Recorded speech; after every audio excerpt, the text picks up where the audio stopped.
Alright, hello everyone and welcome to NFL Discussion. I'm your host and NFL enthusiast, Dougie Doug, and today's episode I'm going to be discussing Week 10 of the 2022 NFL season.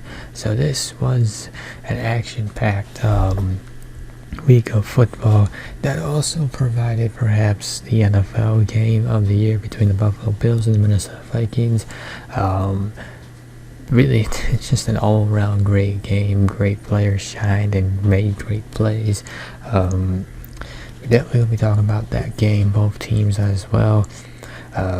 Also Justin Fields is making his case to be the most electric playmaker on the field.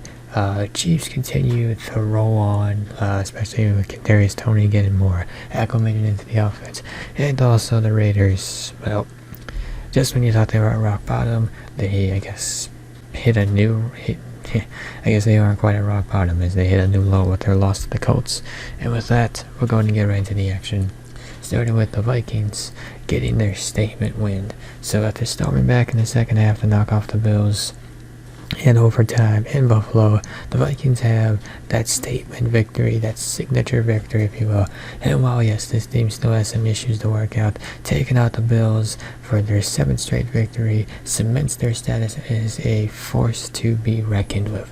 Now, there has long been a narrative surrounding Kirk Cousins, the quarterback for the Vikings, that while yes, he can pile up stats and wins against bad teams, he struggles in primetime games or against formidable opponents, and in some way, Cousins' performance against the Bills certainly fed into that narrative.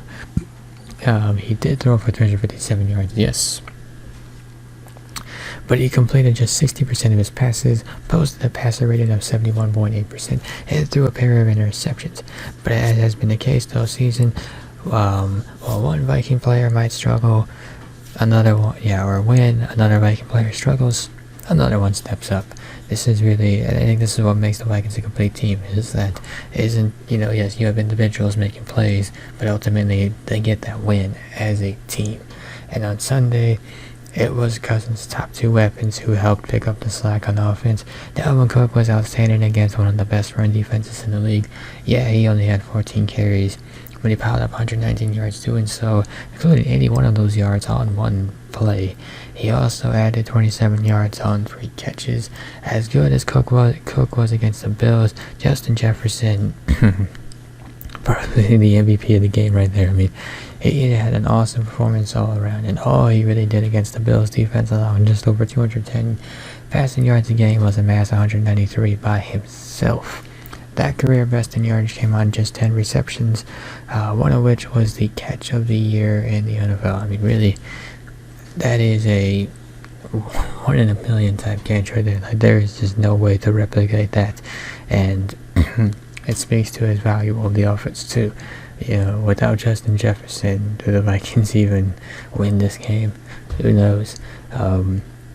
But it wasn't just Cook and Jefferson on offense. No, the Vikings defense did its part as well. Yes, Minnesota's defense is ranked 29th, and they have allowed 486 yards of offense and 30 points in this game, that's how much they allowed in this game. But it's highly unusual for this Bills offense to light up in the opposing defense. Also, the Vikings sacked Allen twice and got 4 takeaways.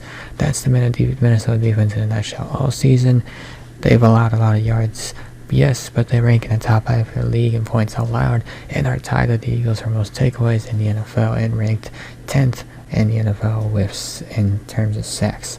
So, bend but don't break type of defense. When a big play is needed, the Vikings come up with that big play. Even in victory, there are still some issues that could derail this team in the playoffs, but as they do give up a lot of yardage, and for all the firepower they have offensively, at some point Cousins is going to have to change the narrative surrounding him, come up big when the pressure is at his highest. He's done it before in the postseason against the Saints, but yeah, that was the Saints with Sean Payton, so he's not going to be fighting the Saints in the postseason most likely. So we'll see how that turns out. But despite all the flack or criticism he gets, he's proven himself a capable veteran quarterback. And really, ask any other team that has some uncertainty at the quarterback position if they'd like a guy like Kirk Cousins, guarantee they would all say yes. Cook and Jefferson are top 5 options at their respective positions. The Vikings have an above-average offensive line, a pair of excellent pass rushers in Zadarius Smith and Daniil Hunter. An opportunistic defense that makes big plays when needed, and now with this statement, when the Vikings have demonstrated that they can go on the road and down a potential Super Bowl contender.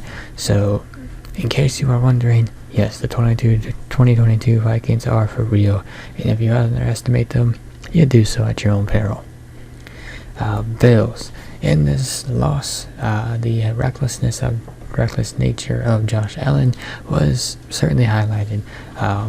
Josh Allen made some big plays in this seesaw matchup, but he also made some head-scratching decisions. Those miscues included 2 interceptions in the red zone. After the first, he tried to tackle the cornerback and ended up going down in pain. And while yes, it is commendable his effort on that play, he didn't have to, make that play when there were others around to make the tackle, as he came into the game with a UCL, which is the elbow sprain.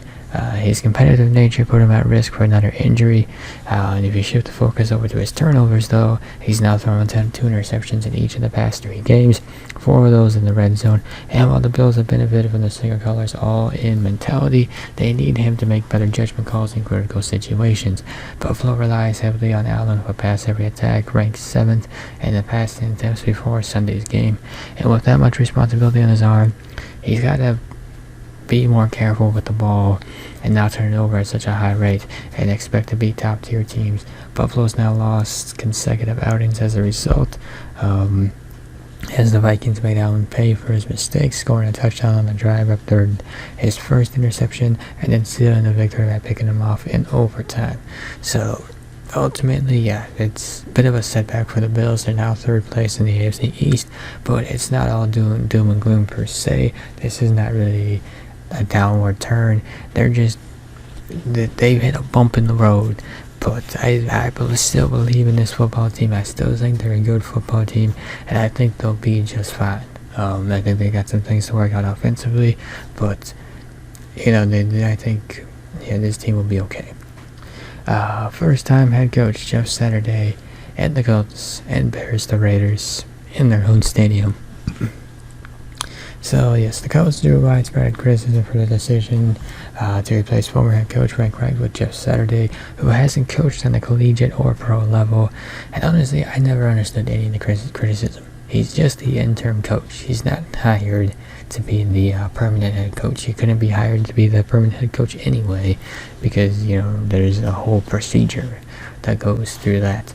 But I mean, if you're gonna bring a guy in on the interim basis, I don't really see an issue with it. If he got hired to be the full-time coach, I could understand the issue with it. But it's just an interim basis, so I think everybody can relax. Nonetheless, the Colts beat the Raiders. They led throughout the first half. Silver and Black took their first lead with 1 minute and 51 seconds left in the third quarter, up by 1 point of 11 minutes and 36 seconds left in regulation. But Matt Ryan, who is the starter again, engineered a touchdown drive to seal the victory. Simply put, the Raiders played a bad game and gave up 207 yards on the ground, committing 10 penalties that would cost him 74 yards. Jonathan Taylor would run for 147 yards and a touchdown, and also Ryan, like a dull butter knife cutting through the Vegas defense, had a 39-yard rush. Yeah. So perhaps critics should turn their attention away from the Colts and their head coaching, or their choice of interim head coach, and rather shift their focus to the Raiders general manager Dave Ziegler and head coach Josh McDaniels.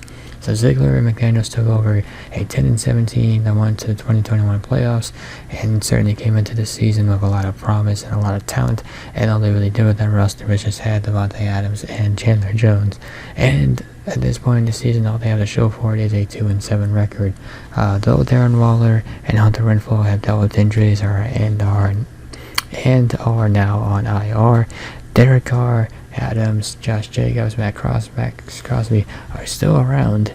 but they haven't been able to help the club close games or help the team close games. The Raiders have blown 3 17-point leads this season, and they failed to maintain a 1-point lead in this game. Now, owner Mark Davis has, put out a statement in support of McDaniels beyond the 2022 season.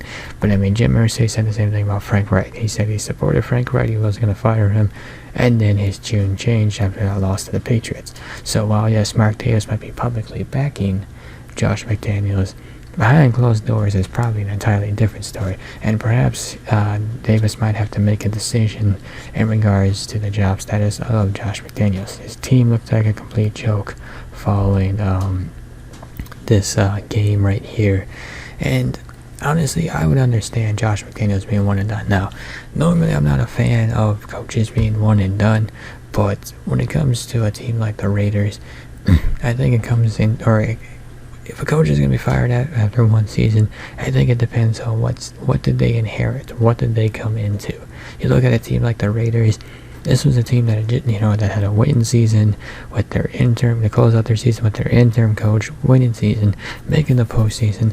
They retain most of their skill players from this season. They had a couple good ones in Adams and Chandler Jones, who has not produced as expected.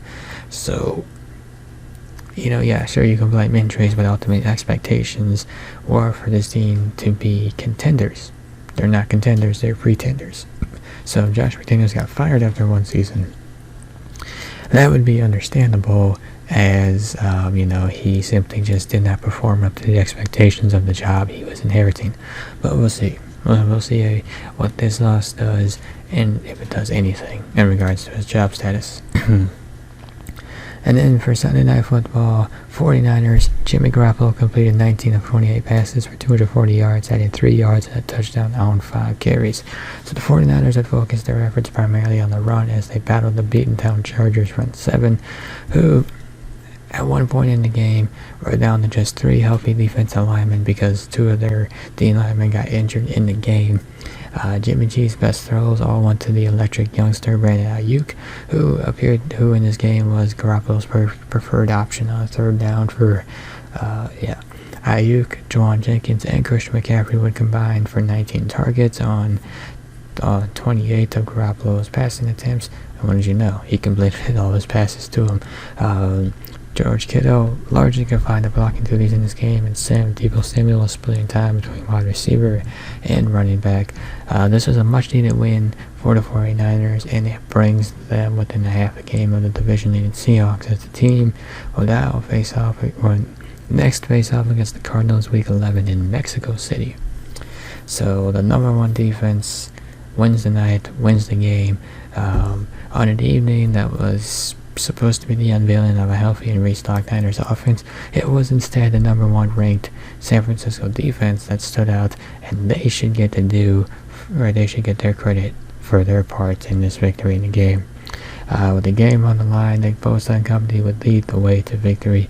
Trailing by the final score, Justin Herbert and the Chargers were held to a turnover on downs just 4 plays after taking the ball with 2 minutes and 2 seconds to play. The Chargers would get the ball back, yes, but that was only for 1 play, as Herbert would then be intercepted. There are some questions remaining to be answered regarding the offense, yes, but the team's top-ranked defense stood tall on Sunday night, holding the Chargers to 52 yards of second-half offense and closing out the win. So congrats to the 49ers, get themselves nice to the win, and with the Seahawks losing too, it allows them to keep pace with the 49ers.